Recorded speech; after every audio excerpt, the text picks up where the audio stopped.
have a program. It is called History and Fiction with Tariq Ali.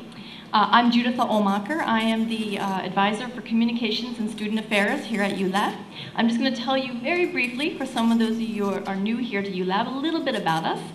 We're actually one of the youngest private universities in Bangladesh, but we have rapidly gained a reputation for academic rigor, our creativity, and our integrity. We have a unique curriculum that is based on liberal arts, which believes that an education actually must form an entire human being, not just a scholar. That there should be a balance between theory and practical education.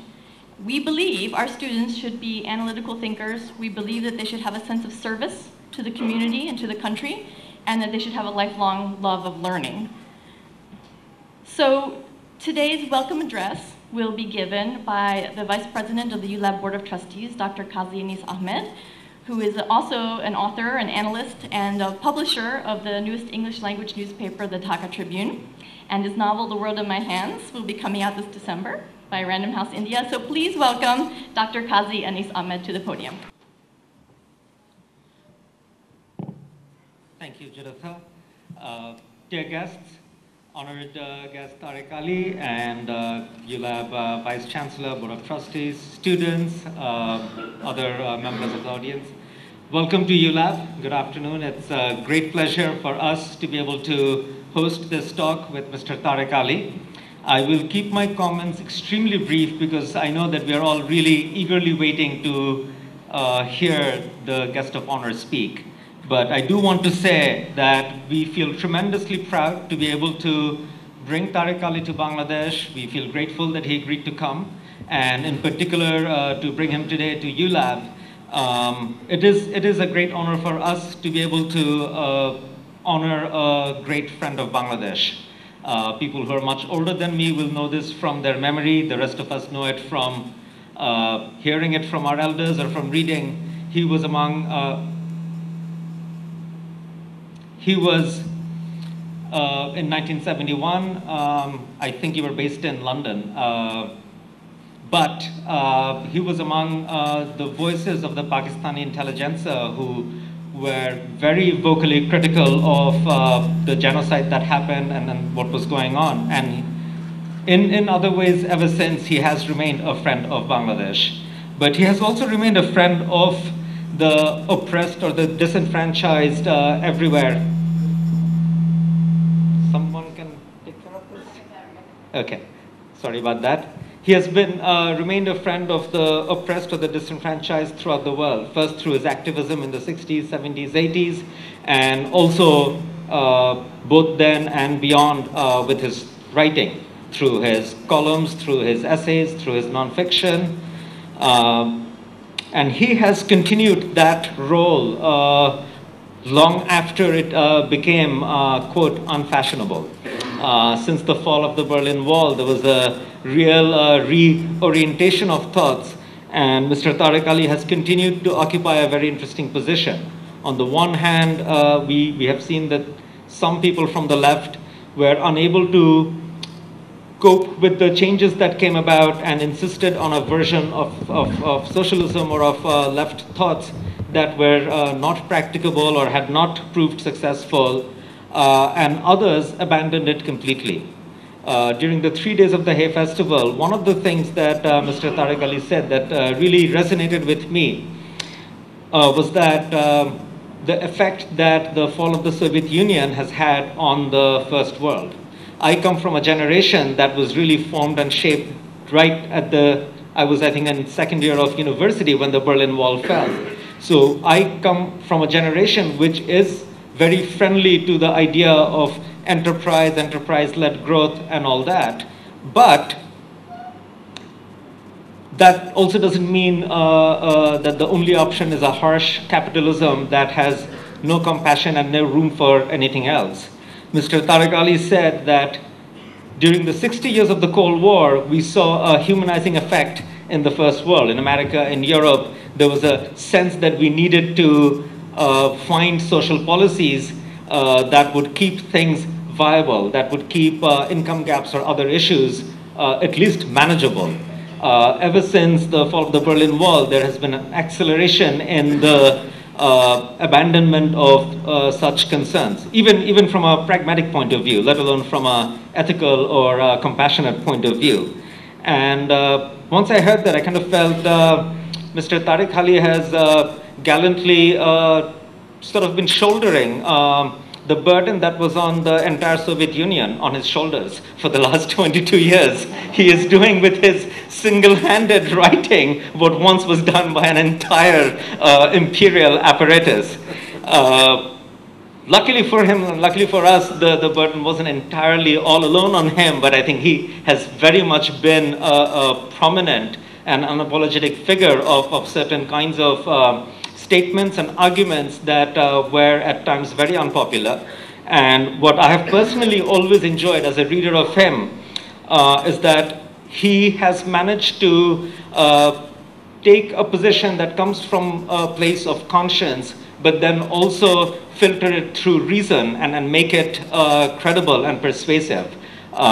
So with that, and I've also always been a fan of his fiction, which always doesn't get that much attention, especially his series of what might be called an Islamic Renaissance. The Shadow of a Pomegranate Tree remains a particular favorite, and I'm badgering him to let us translate it. So with that, it's my immense honor to welcome this great speaker, great man, to share his thoughts with us today. Ladies and gentlemen, Mr. Tariq Ali. Thank you.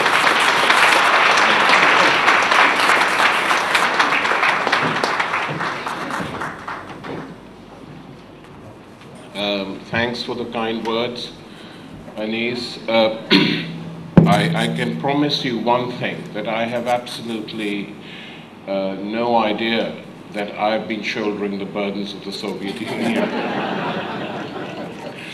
for the last 20 years. Though it is true that the collapse of that world has created a new world, a world of transition in which we still don't know where we are going or how it's going to end up. The picture will be clearer in the next 20, 25 years' time, when some of us will be gone, but your generation will be very much there. So let me start by saying what collapsed was not just the Berlin Wall. What collapsed was any idea of an alternative to capitalism. And that is what has created a situation globally where political parties of center-left and center-right disagree on some things, but as far as the basic principles and fundamentals of society are concerned, they have no real differences. And this creates a problem for the functioning of democracy. Anis mentioned something I'd said earlier this week, which is that during the years of the Cold War, capitalism was far more expansive, far more broad-minded. The newspapers and the media permitted a great deal of dissent.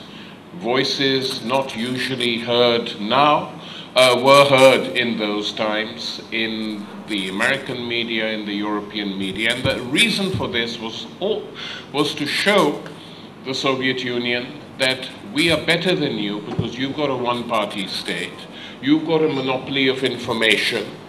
You do not allow other parties to function. You do not permit dissent. We do. And that was true. It was an accurate estimate.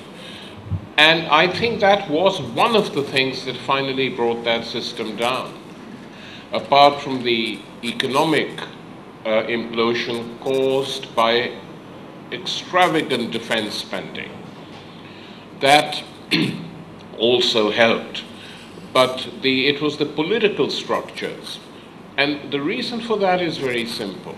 If you set up, however utopian your aims, if you set up a state which effectively is a one-party state, it damages you right from the beginning because you have no voices to tell you where you're going wrong. Whether you agree or not with those voices is something else.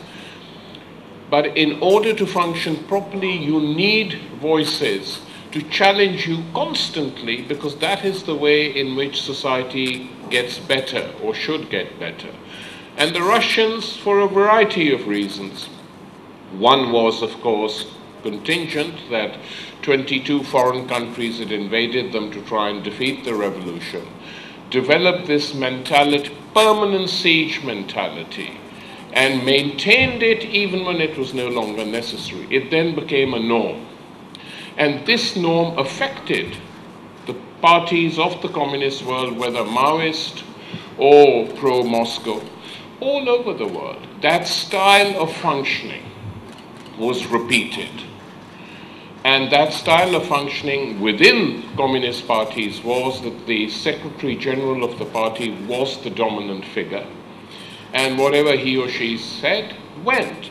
And if you challenged this view, you could be kicked out of the party, even in small, piddling little countries where the communist parties had no hope ever of coming to power. They operated in this way. And the result we see before us. So I've been extremely critical of this mode of functioning long before the Soviet Union fell, because many of us felt that if they carried on like this, they would collapse. And we hoped that there would be reforms in that part of the world, political reforms, which would really lift them up and create a much better society in which not everything was owned by the state, but you had a heavy presence of the state nonetheless for basic essentials, food, health, education, shelter, water. These should be, by advanced societies, be provided free or relatively free or very cheaply for the bulk of the population. And so with the collapse of these states, that good idea of providing citizens, their citizens, with some basic care and a social infrastructure, that went out of the window as well. And this is the problem that we confront in today's world. That till then, even in the capitalist world, or most of it, it had been accepted that there were certain areas of social provision, certain domains that were protected and that couldn't be entered by the market. Certainly true in virtually all of Western Europe, and to a certain extent even in the United States, though not in the field of health. But it was just taken for granted. With the collapse of the Soviet Union, the gloves came off and capitalism reverted to a tooth and claw mode. That the market was now, we were told, the only way forward, not one of the ways, the only way forward, and that the state had no role to play. And in this situation, parties like social democratic parties in Europe collapsed as well, or their ideologies collapsed, which is why, if you look at Britain, there's a continuum from Margaret Thatcher to Tony Blair to Cameron. There's no big difference between them, or the policies that they implemented. Greed became recognized as something that was not such a bad thing after all, individual greed. And people were encouraged to think that anyone could become a billionaire. I mean, well, this was ridiculous because, the resources are always limited. But this was the idea people were given of the American dream of the 50s, that if you work well, you can become a millionaire. Not that this happened in the United States either, but people were given this impression. And this is something which dominates consciousness today in large parts of the world, because people live largely, with certain exceptions, for themselves. They don't think about the community as a whole. And the results, by and large, are disastrous, really.